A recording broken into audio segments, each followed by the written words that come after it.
नमस्कार, मैं हूं आपके साथ रितिका पांडे और आप देख रहे हैं न्यूज 21। देखिए खबर आ रही है राजस्थान के राजसमंद जिले से, जहां आपको बता दें कुंभलगढ़ का किला जो अपने आप में वीरों की शौर्य गाथा के लिए जाना जाता है, उसी कुंभलगढ़ वन्यजीव अभ्यारण्य के इको सेंसिटिव की सीमा 0 होने के कारण धड़ल्ले से न सिर्फ पेड़ और पहाड़ काटे जा रहे हैं बल्कि बहुमंजिला व्यावसायिक भवन भी खड़े हो रहे हैं। जी हाँ, संपर्क पोर्टल पर दर्ज अवैध निर्माण की दर्ज शिकायत ने प्रशासनिक पोल पट्टी को उजागर कर दिया है, जिसमें अवैध निर्माण को स्वीकार किया गया है, मगर कार्रवाई के बजाय पटवारी को पाबंद करने का तर्क देते हुए शिकायत को निरस्तारित भी बता दिया गया है। इस तरह अगर हम बात करें, अफसरों ने जिला कलेक्टर को न सिर्फ भ्रमित करने का प्रयास किया है बल्कि झूठा जवाब पेश कर दिया है।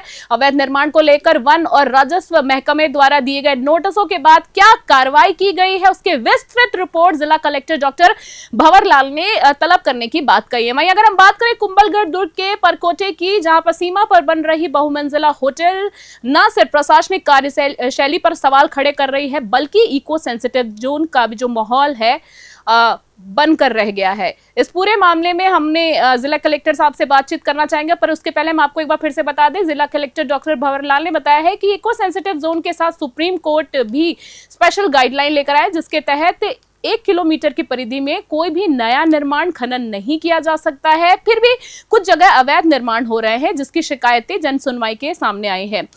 इस तरह न सिर्फ इको सेंसिटिव जोन भी प्रभावित हो रहे हैं बल्कि सुप्रीम कोर्ट के आदेश की भी अवहेलना की जा रही है। अब कुंभलगढ़ के इको सेंसिटिव जोन के दायरे में कहां-कहां अवैध होटल्स, दुकान का निर्माण हुआ है और पेड़ और पहाड़ की कटाई हुई है, उसकी संयुक्त टीम का गठन कर रिपोर्ट मांगी जाएगी। आपको बता दें कि प्रत्येक केस को लेकर पूरी डिटेल रिपोर्ट लेंगे और उसी के आधार पर अग्रिम कार्रवाई भी की जाएगी। साथ ही होटल्स के अवैध निर्माण और पहाड़ों की कटाई को लेकर संपर्क पोर्टल पर दर्ज शिकायतों में कार्रवाई की बजाय पटवारी को पाबंद करने की की रिपोर्ट भेजने पर जिला कलेक्टर ने चिंता व्यक्त की है।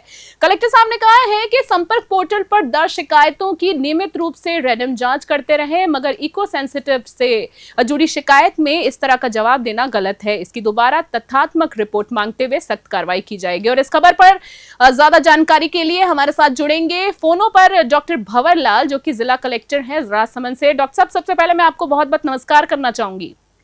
जी नमस्कार मैडम। डॉक्टर साहब, जानना चाहूंगी कि जो खबर अभी मैंने पढ़ी है, आपको जानना चाहूंगी आपसे कि राजसमंद में अगर हम बात करें, सांस्कृतिक विरासत का जो हाल है वो बेहाल हो गया, अवैध निर्माण हो रहे हैं, इसको लेकर आपका क्या कहना है?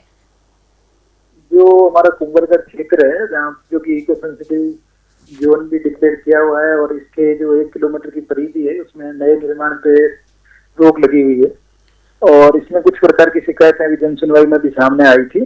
जी जी साहब, अभी मुझे शिकायतकर्ता ने वापस मिल के बताया था कि उसमें कोई कार्रवाई नहीं होकर तो शिकायत को बेसिकली ड्रॉप कर दिया गया। तो उसमें डिटेल रिपोर्ट मांगी हुई है कि 1 किलोमीटर की परिधि में हाल ही में कोई नया निर्माण हुआ है, उसमें क्या क्या कार्रवाई की गई है। उसमें वन विभाग और रेवेन्यू की एक ज्वाइंट रिपोर्ट हमने मांगी है और उसके अनुसार आगे कार्रवाई की जाएगी। ठीक है, आपसे जानना चाहूंगी साहब कि इको सेंसिटिव जोन है कुंभलगढ़, फोर्ट में भी धड़ल्ले से जो है पेड़ और पहाड़ आसपास फोर्ट के काटे जा रहे हैं, क्या कहना चाहेंगे इस चीज पर? इसमें स्ट्रिक्ट गाइडलाइंस है और इको सेंसिटिव जोन में किसी भी प्रकार का जो अवैध निर्माण है उसकी जैसे मेरे पास डिटेल रिपोर्ट आएगी उस पर स्ट्रिक्ट एक्शन लिया जाएगा।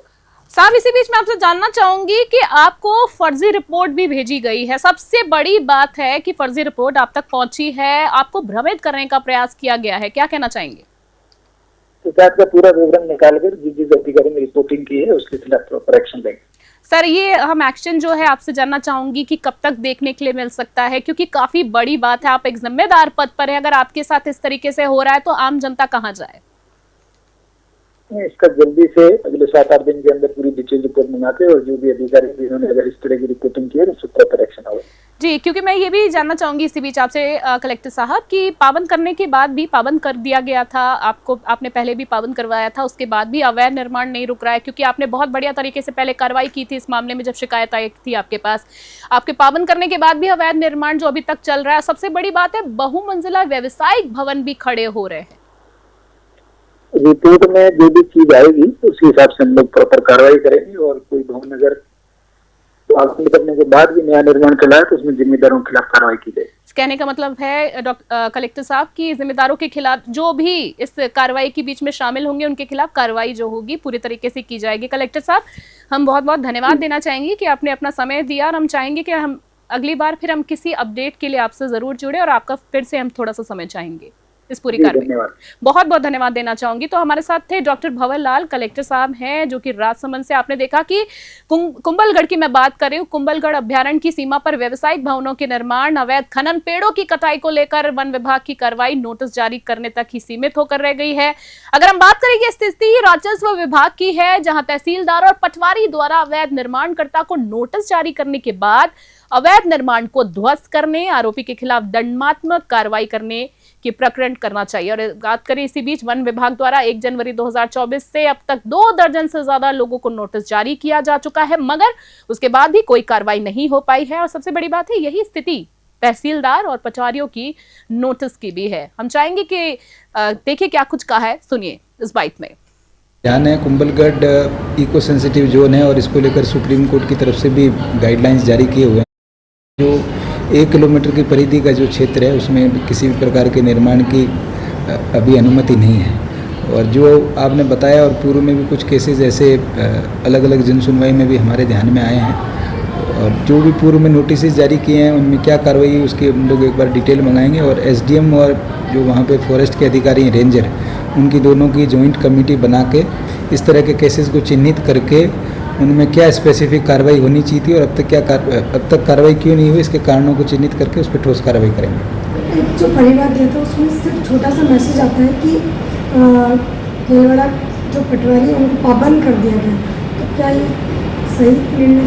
देखिए, जो संपर्क पोर्टल है, इस पे हम लोग भी बीच में सैंपल बेसिस पे भी कई सारी समस्याओं को देखते हैं कि उनका निस्तारण प्रॉपर तरीके से नहीं हुआ है कि नहीं हुआ है। इसके अलावा हमारे जो OIC हैं यहाँ पर एसडीएम, उनके माध्यम से भी हम लोग फ़ोन से भी परिवादियों से संपर्क करते हैं कि वास्तव में उस समस्या का समाधान हुआ है कि नहीं है। आपने जिस जन सुनवाई में जो परिवाद दिया है और जो आपने अभी मेरे ध्यान में लाया है कि इस तरह से जवाब देकर इसको निस्तारित किया गया, तो मैं उसके डिटेल एक बार चेक करूँगा और प्रॉपर तरीके से इसका डिस्पोजल हो ये हम इंश्योर करेंगे।